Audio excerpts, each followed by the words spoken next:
नमस्कार। 2024 लोकसभा चुनाव के लिए उत्तर प्रदेश में भारतीय जनता पार्टी के या यूं कहें योगी आदित्यनाथ के 3 प्रमुख मुद्दे रहेंगे।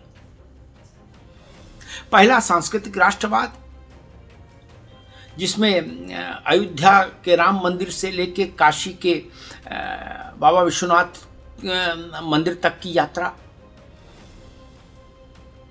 दूसरा बुनियादी ढांचा, जिसमें एक्सप्रेसवे से लेके और इस तरह का जो तमाम विकास है, जेवर इंटरनेशनल एयरपोर्ट, इस तरह की चीजें। और तीसरा सबसे प्रमुख मुद्दा है कानून व्यवस्था, कानून का राज, जिसका सिंबल है बुलडोजर, यानी कड़क कानून व्यवस्था। इन 3 बिंदुओं पर एक साथ योगी आदित्यनाथ की सरकार काम कर रही है, और या यूं कहिए मुख्यमंत्री इन 3 बिंदुओं को एक साथ लेकर चल रहे हैं, और उनके फोकस में 3 बिंदु समानांतर चल रहे हैं। अभी पिछले दिनों उन्होंने कानून व्यवस्था की स्थिति को लेकर कई जिलों के अधिकारियों के कामकाज पर अपनी तीखी टिप्पणी की थी। लगभग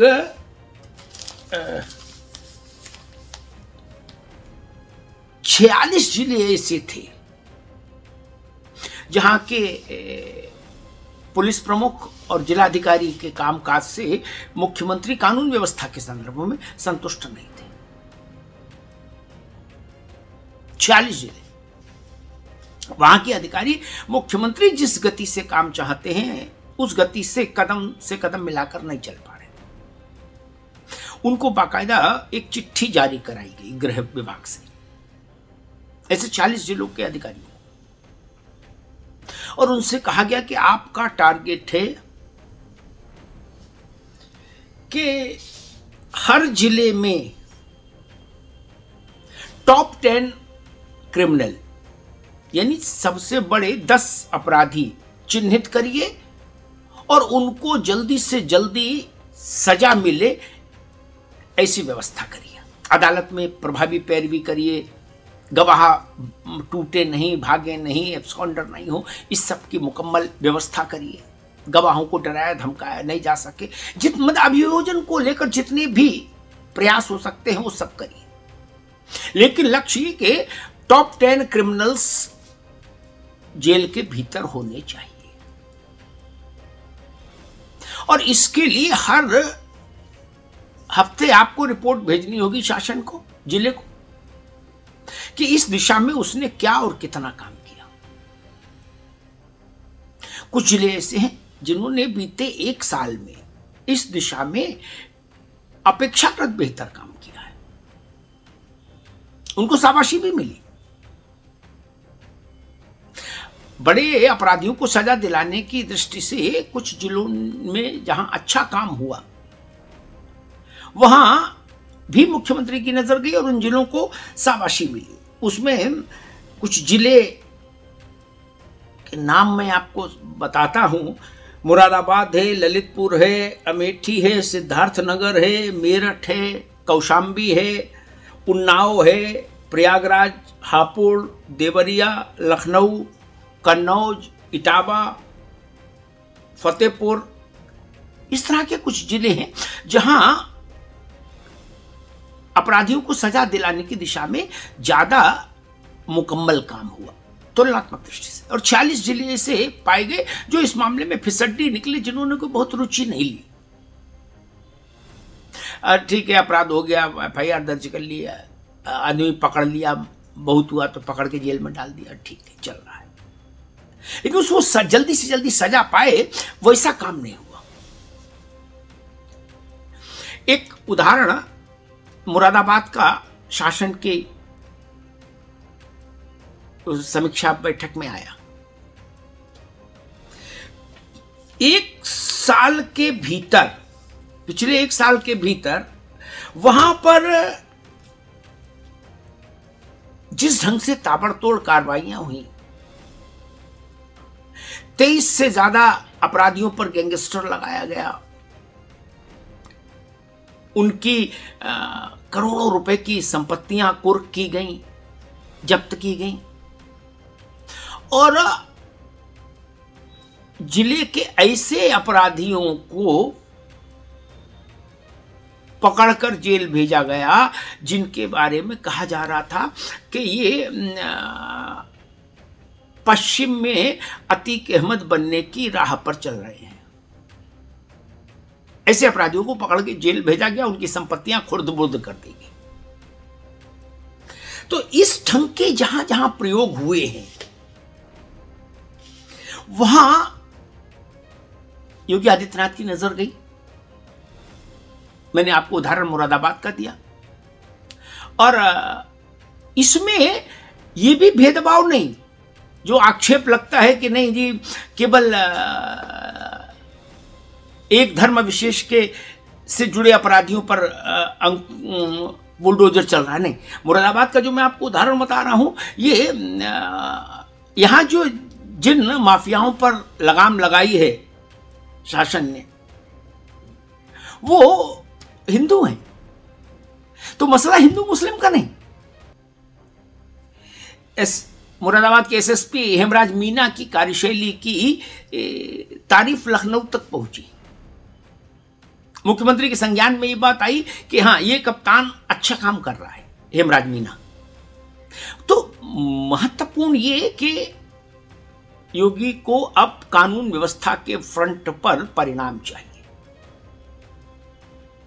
अगर आप परिणाम दे सकते हैं तो आप जिले में कप्तान रहेंगे, कमिश्नर रहेंगे, कलेक्टर रहेंगे। अगर नहीं दे सकते हैं तब आपको जाना होगा।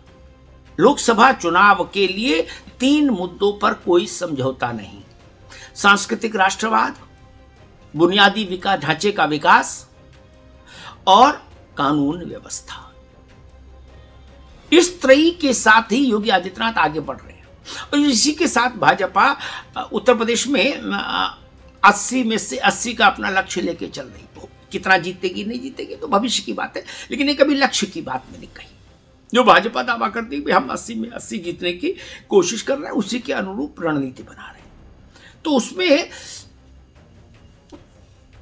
सांस्कृतिक राष्ट्रवाद के मुद्दे पर कल भी हमने इसी समय आपसे चर्चा की थी। और होली, मकर संक्रांति से होली तक प्रदेश में मंदिरों में, प्रदेश के मंदिरों में, छोटे बड़े तमाम शिवालयों में, मंदिरों में राम नाम गूंजेगा, रामायण गूंजेगी, हनुमान चालीसा गूंजेगी मकर संक्रांति से होली तक। और उसी के बाद देश में वोट पड़ेगा लोकसभा चुनाव के लिए। तो सांस्कृतिक राष्ट्रवाद का एक वो पहलू है। 22 जनवरी को प्रधानमंत्री राम जन्मभूमि में रामलला के भव्य, दिव्य और अलौकिक मंदिर का लोकार्पण करेंगे। तो वो दुरुस्त है पहलू। बुनियादी ढांचे में तमाम एक्सप्रेसवे बन रहे हैं, कुछ तमाम बन चुके हैं, तमाम एयरपोर्ट्स हैं, मेडिकल कॉलेजेस हैं, और सबसे महत्वपूर्ण जेवर अंतर्राष्ट्रीय एयरपोर्ट। लोकसभा चुनाव में वोट होने से पहले वहां के पहले चरण का उद्घाटन हो जाएगा। और तीसरा सबसे अहम बिंदु है कानून व्यवस्था। कुछ जिलों के पुलिस अधिकारियों ने, प्रशासनिक अधिकारियों ने नजीर पेश की है कि बेहतर, अपेक्षाकृत बेहतर कानून व्यवस्था कैसे लागू की जा सकती है, और बिना पक्षपात के, बिना इस आरोप के कि जाति मजहब के आधार पर निर्णय हो रहे हैं, सबको एक दृष्टि से देखते हुए अपराधियों का दमन और दलन कैसे हो सकता है। इसलिए आजकल उत्तर प्रदेश में मुरादाबाद मॉडल की चर्चा है। मुरादाबाद मॉडल की चर्चा है तो वहां के नौजवान कप्तान हेमराज मीना की भी चर्चा है कि कम समय में निर्णायक कार्रवाई संगठित अपराध के खिलाफ कैसे हो सकती है। बड़े आप मुख्तार और अतीक बनने के रास्ते पर चलने वाले अपराधियों के मंसूबों को कैसे कुचल सकते हैं समय रहते। एक बार कोई अपराधी मुख्तार और अतीक बन जाता है तो फिर बहुत समय लगता है उससे निपटने में। उसके बनने की प्रक्रिया में अगर आप निर्णायक तौर पर लगाम लगा पाए तो ज्यादा बेहतर रास्ता होता है। तो कुल मिलाकर मानकर ही चलिए कि अब योगी का सारा फोकस कानून व्यवस्था पर है। अधिकारियों को कमर कस के मैदान में उतरना होगा, अन्यथा अपना बोरिया बिस्तर बांध लेना होगा। धन्यवाद। राजस्थान, मध्य प्रदेश और छत्तीसगढ़ के सबसे सटीक एग्जिट पोल्स देखिए 30 नवंबर शाम 4 बजे से TV9 राजस्थान, TV9 मध्य प्रदेश और छत्तीसगढ़ के YouTube चैनल्स पर। बताएंगे आपको कौन जीत रहा है।